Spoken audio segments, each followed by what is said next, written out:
Hello, in this video we'll go through the difference between the REST API and the SOAP API.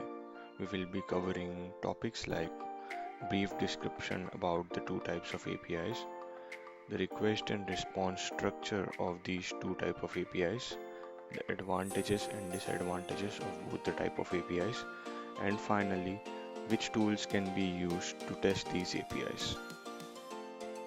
The SOAP APIs.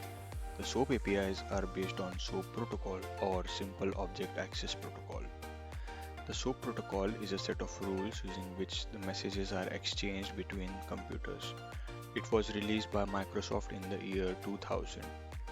SOAP protocol heavily relies on XML, and due to this the request and response in the SOAP APIs are only in the XML format.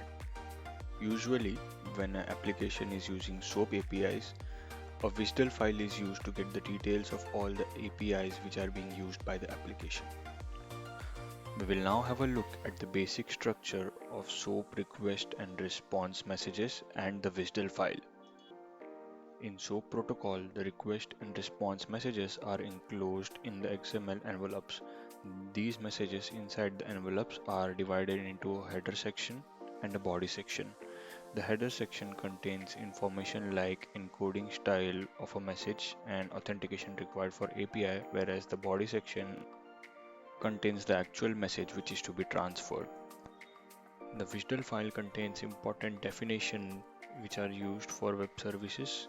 These contain definitions like what are the type of data that would be transmitted, what are the messages details that would be transmitted, what are the ports on which the data would be transferred, what are the bindings or the source specific details, and what are the URL of the web services.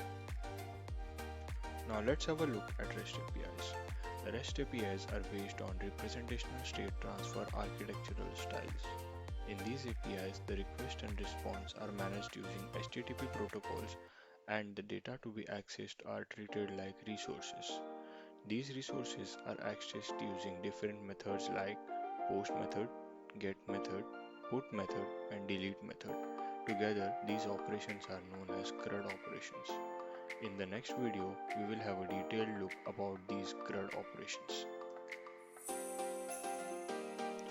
The request and response messages sent in REST API are usually in JSON format, although XML and HTML formats are also supported.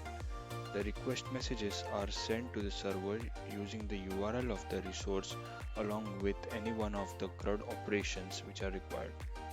The main advantage of REST APIs over SOAP APIs is that the messages of the REST API are lighter than the messages of the SOAP API, due to which the bandwidth consumption is less and the performance of the REST API is better than the performance of SOAP API. On the other hand, the SOAP API messages are heavier, but still it provides a better security as compared to the REST APIs. These are some of the widely used tools for testing APIs. We will go through more details of these tools in the upcoming videos.